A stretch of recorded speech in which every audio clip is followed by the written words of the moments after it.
Stick around to see how we made this flower pot, this airplane, and this pinwheel all inspired by this book. Stay tuned.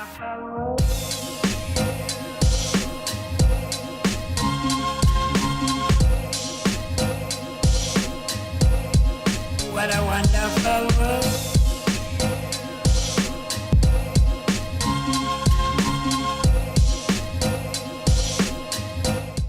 Hey guys, it's your girl Cheryl, the activity author, and we are back today with another book-inspired craft. Now, I know you guys remember this book, Little Mr. Fix-It by Micaela S, Benn, illustrated by Erica and Ramsey-Bowen.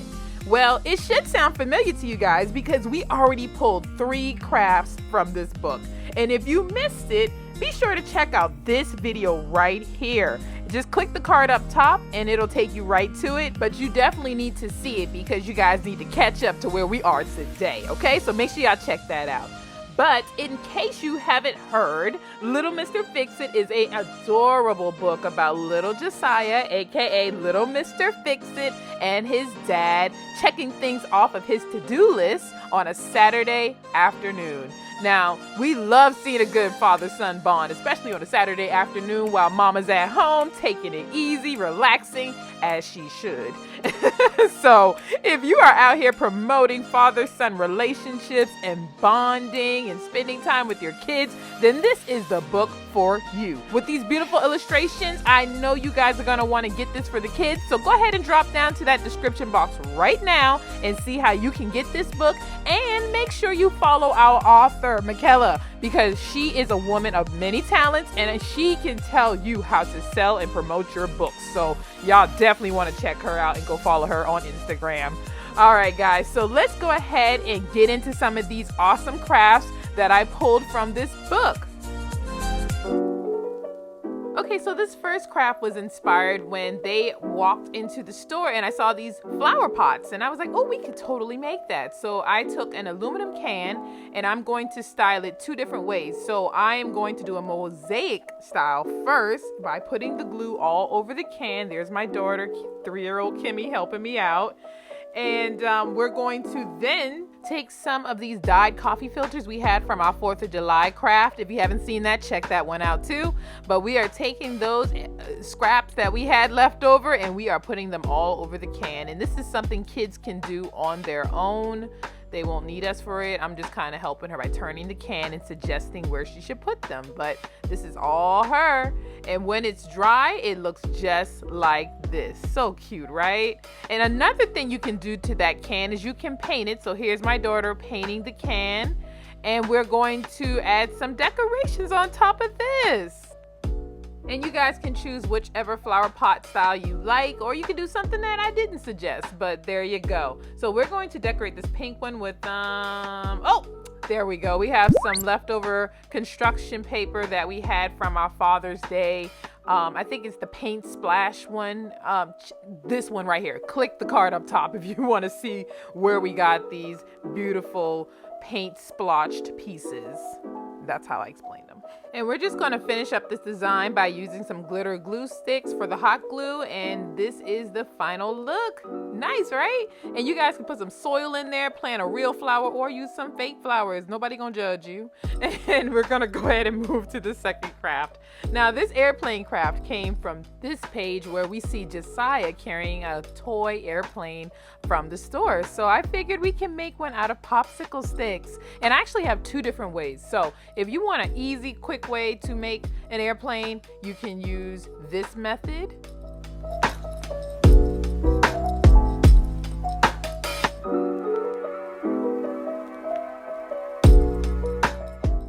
And that's a 2-second way to make an airplane. Or if you want another method, try this. So I'm going to put 3 sticks together. I'm going to hot glue them so they are nice and thick. And then I'm going to take another popsicle stick and cut it in half. And then I'm going to round off the edges.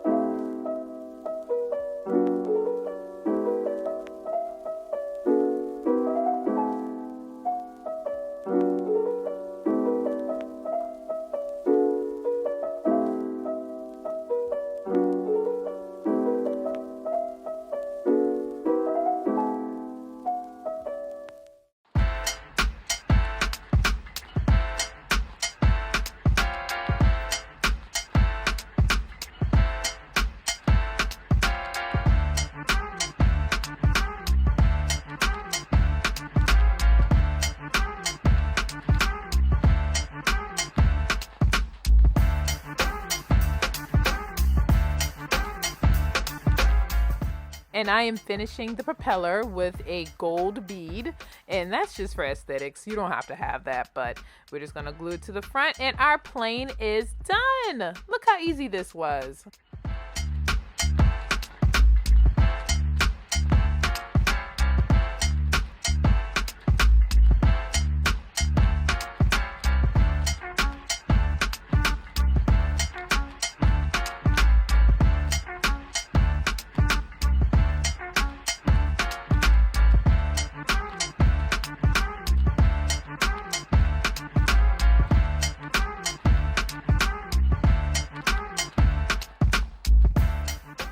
Come to think of it, you could actually use this as a Christmas ornament as well. So that's a creative way to use it. But you guys comment down below and tell me how you plan to use this craft.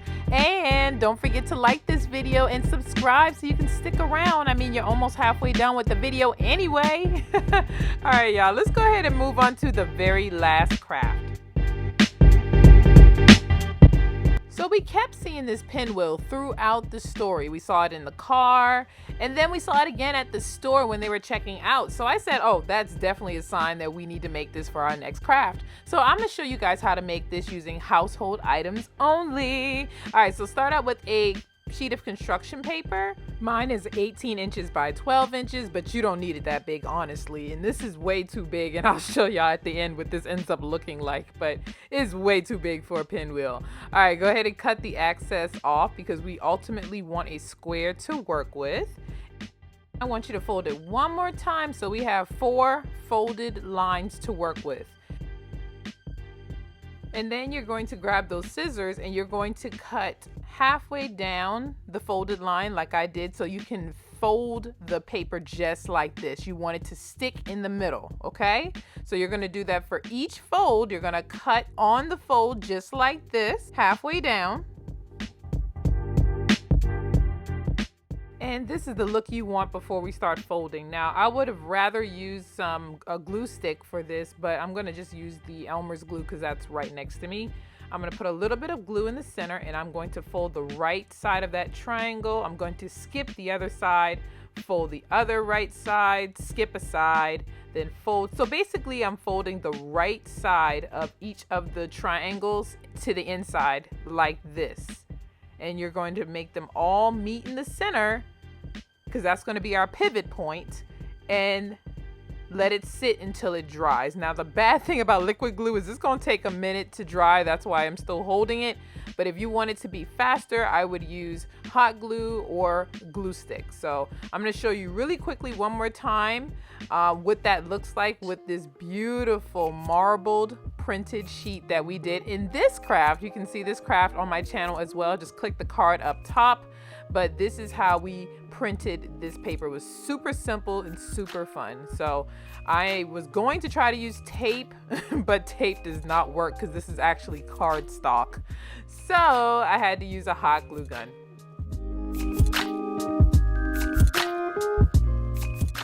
Now the only problem with using a hot glue gun is just don't make the glue too thick because you're gonna have to ultimately poke a tack through this center, and if you got too much glue packed on there, it's gonna be darn near impossible. So use as thin as possible the amount of glue on this glue stick. So I'm going to take a tack and I'm going to stick it in the center and I'm going to attach it to this paper towel roll right here.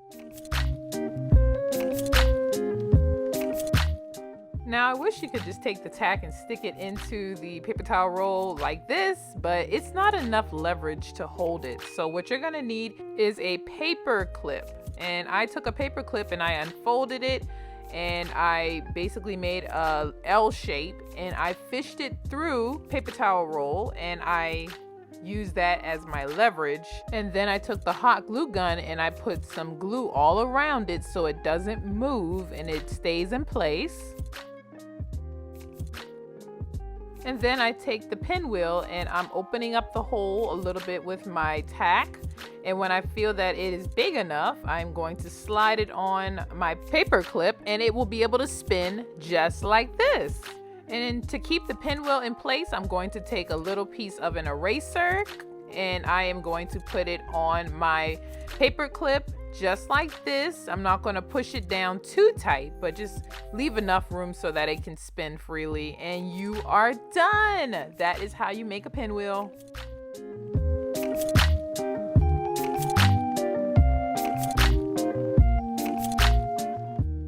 And real quick, another thing I did with my supersized pinwheel is I attached it to a straw using a rubber band and a bead. If you want to see more about how that works, I can drop another video and show y'all that. It worked fine. I mean, the pinwheel was a little too big for the straw, but it would work if it was a smaller fraction of the size. But anyway, let me know if y'all want to see that. I could definitely show y'all how to make that as well. But thank you so much for watching this video and getting all these awesome ideas for you to try with the kiddos at home. And don't forget, guys, like this video and subscribe to my channel, and I will see you in my next video. Bye.